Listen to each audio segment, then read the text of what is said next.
Hello students, আমি তোমাদের প্রিয় নীতিশ স্যার জ্ঞানজ্যোতি কোচিং সেন্টারের পক্ষ থেকে তোমাদের প্রত্যেককে জানাই আরো একবার স্বাগত। তো স্টুডেন্টস, আজকে আমি তোমাদের সঙ্গে যে বিষয়টি নিয়ে আলোচনা করব সেটা হচ্ছে গুপ্ত যুগের ইতিহাস রচনার উপাদানগুলি কি কি সেই নিয়ে আলোচনা করব। তো স্টুডেন্টস, আজকে যে ক্লাসটি আমি নিয়ে আলোচনা করব তোমাদের মেজরেও রয়েছে এবং মাইনরেও কিন্তু এই বিষয়টি রয়েছে। তো এনইপি থার্ড সেমিস্টার যাদের হিস্ট্রি রয়েছে তাদের জন্য আজকের এই ক্লাসটি অতি গুরুত্বপূর্ণ ক্লাসটি। আমি বিস্তারিত ক্লাসটি আলোচনা করব। ভিডিওটি শুরু করার পূর্বে তোমাদেরকে বলবো, যারা এখনো পর্যন্ত আমাদের অফিসিয়াল ইউটিউব চ্যানেলটিকে সাবস্ক্রাইব করনি তারা অবশ্যই চ্যানেলটিকে সাবস্ক্রাইব করে পাশে থাকা বেল আইকন অল প্রেস করে দাও, যাতে নেক্সট টাইম থেকে কোনো ভিডিও আপলোড করলে তার নোটিফিকেশন সবার আগে তুমি পেতে পারো। এছাড়া তোমরা যারা ভাবছো যে অনলাইনে আমাদের কাছে কোর্স করবে তারা অবশ্যই যোগাযোগ করো আমাদের অফিসিয়াল নাম্বার 6295916282 এবং 7076398606 নম্বরে। তোমাদের টোটাল কোর্স ফি রয়েছে শুধুমাত্র 1199 রুপিস। যারা মেজর হিসাবে রয়েছে তাদের জন্য থার্ড সেমিস্টারের পুরো প্যাকেজ কিন্তু আমাদের 1199। এর মধ্যে তোমরা মেজর মাইনর তোমাদের যা কিছু সাবজেক্টস যে রয়েছে সেই সাবজেক্টসগুলো কিন্তু পুরোটাই তোমরা প্যাকেজলি পেয়ে যাচ্ছ আমাদের সেন্টার থেকে। তো চলো দেরি কিসের, আজই যোগাযোগ করো আমাদের সেন্টারে। তো স্টুডেন্ট, সবার প্রথমে আমি তোমাদের বলবো, দেখো যে কোনো ইতিহাস রচনার উপাদানগুলো, প্রাচীন ভারতের ইতিহাস রচনার উপাদানগুলোর কথা যদি আমরা জানতে চাই বা কি কি সোর্স, অর্থাৎ গুপ্ত যুগের ইতিহাস জানতে গেলে আমাদের কোন কোন জিনিসের প্রয়োজন বা কোন কোন উপাদানের প্রয়োজন সেই নিয়ে আজকে আলোচনা করব। প্রথমত আমরা বলতে পারি যে গুপ্ত যুগের ইতিহাস জানার জন্য যে উপাদানগুলো রয়েছে সেগুলোকে আমরা দুভাগে ভাগ করি। একটা হচ্ছে সাহিত্যিক উপাদান। সাহিত্যিক উপাদান বলতে লিখিত আকারে যেগুলো রয়েছে, আর যে প্রত্নতাত্ত্বিক উপাদান যেগুলো অলিখিত অবস্থায় রয়েছে। তাহলে প্রাচীন যুগের ইতিহাস, তুমি যে কোনো যুগেরই ইতিহাস জানো না কেন, তাহলে সেখানে কিছু সাহিত্যিক উপাদান থাকে এবং কিছু প্রত্নতাত্ত্বিক উপাদান থাকে। তো গুপ্ত যুগের ইতিহাস জানার জন্য কিন্তু যথেষ্ট পরিমাণে আমাদের কাছে উপাদান কিন্তু রয়েছে। তো সবার প্রথমে আমি যদি তোমাদের বলি, তাহলে গুপ্ত যুগের ইতিহাস জানার জন্য আমাদের যে উপাদানগুলো রয়েছে তার মধ্যে সবার প্রথমে পুরাণ।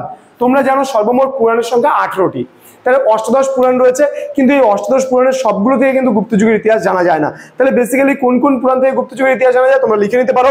গুপ্ত যুগের ইতিহাস জানার জন্য যে পুরাণগুলো বিশেষ করে আমাদের প্রয়োজনীয় তার মধ্যে বায়ু পুরাণ রয়েছে, ব্রহ্মাণ্ড পুরাণ রয়েছে, মৎস্য।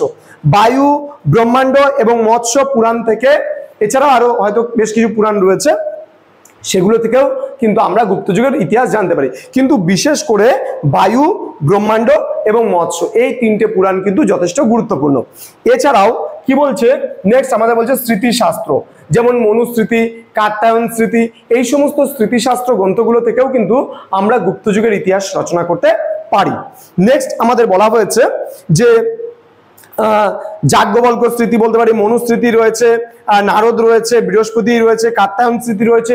এই সমস্ত স্মৃতিশাস্ত্র গ্রন্থগুলো থেকে কিন্তু আমরা গুপ্ত যুগের ইতিহাস সম্পর্কে বিস্তারিত বিবরণ পেয়ে থাকি। নেক্সট যেটা রয়েছে সেটা হচ্ছে বৌদ্ধ গ্রন্থ। ঠিক আছে, বৌদ্ধ গ্রন্থগুলো থেকেও কিন্তু আমরা ইতিহাস রচনা, যেমন মনে করো বৌদ্ধ গ্রন্থ এখানে যেটা বলেছে আর্য মঞ্জুশ্রী মূলকল্প, তাই বজ্জিকা রচিত তোমার হচ্ছে কৌমুদী মহোৎসব, বিশাখ দত্ত রচিত দেবী চন্দ্রগুপ্তম এবং মুদ্রা রাক্ষস, কামন্দকের নীতিসার রয়েছে। এছাড়া কালিদাসের বিভিন্ন নাটক রয়েছে, এখানে দেখতে পাচ্ছ কালিদাসের বিভিন্ন নাটকগুলির মধ্যে অভিজ্ঞান শকুন্তলম, দিব্যবংশ, মহাবংশ, রঘুবংশম। ঠিক আছে, এই সমস্ত তোমার হচ্ছে নাটকগুলো কিন্তু যথেষ্ট গুরুত্বপূর্ণ।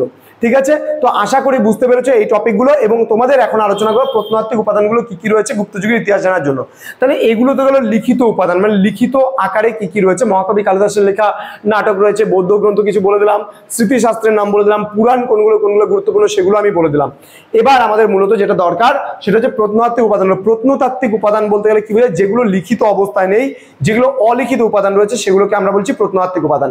তাহলে গুপ্ত যুগের ইতিহাস জানার জন্য আমাদের প্রত্নতাত্ত্বিক উপাদানগুলির মধ্যে কোনগুলো গুরুত্বপূর্ণ, এলাহাবাদ প্রশস্তি গুরুত্বপূর্ণ, মথুরা শিলালিপি গুরুত্বপূর্ণ, দেন ভিটারি স্তম্ভলিপি আছে সেটা গুরুত্বপূর্ণ, সাঁচির স্তূপ আছে এটা গুরুত্বপূর্ণ, এবং উদয়গিরি স্তম্ভলেখ আছে সেটাও কিন্তু গুরুত্বপূর্ণ।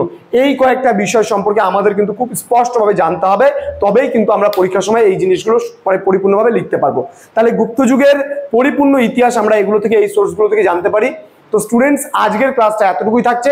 আমি বলেছি সবার প্রথমে কিন্তু আমরা ইতিহাসের 3 মার্কসের প্রশ্নগুলো নিয়ে ধারাবাহিকভাবে প্রতিটা ভিডিওতে আলোচনা করব। প্রথম এই মাসটা জুড়েই কিন্তু আমি তোমাদের অতি গুরুত্বপূর্ণ প্রতিটা টপিক থেকে কিন্তু আলোচনা করব শুধুমাত্র 3 মার্কসের প্রশ্নগুলো। আফটার দ্যাট আমি আলোচনা করব 6 মার্কসের যে সমস্ত প্রশ্নগুলো আছে সেগুলো নিয়ে, এবং তারপরে আলোচনা করব তোমাদের 12 মার্কসের যে সমস্ত প্রশ্নগুলো গুরুত্বপূর্ণ সেগুলো নিয়ে। প্রতিদিন চোখ রাখো আমাদের ইউটিউব চ্যানেলে, আমরা আছি তোমাদের পাশে, তোমাদের সাথে আছি। এবং তোমরা আমাদের সেন্টারে আমাদের কাছে পড়তে চাইলে যোগাযোগ করো আজই এই নাম্বারে। পুরো অ্যামাউন্ট হচ্ছে আমাদের হচ্ছে 1199 পুরো কোর্স ফিটা, এবং আমাদের অফিসিয়াল নাম্বার দেওয়া আছে স্ক্রিনে, তোমরা সেখান থেকে দেখে নিয়ে আমাদের সঙ্গে যোগাযোগ করতে পারো। তো স্টুডেন্ট, তোমাদের সঙ্গে দেখা হচ্ছে খুব তাড়াতাড়ি পরবর্তী ক্লাস নিয়ে। তোমরা প্রত্যেকে ভালো থেকো, সুস্থ থেকো। Thank you so much, thanks for watching after all, thank you.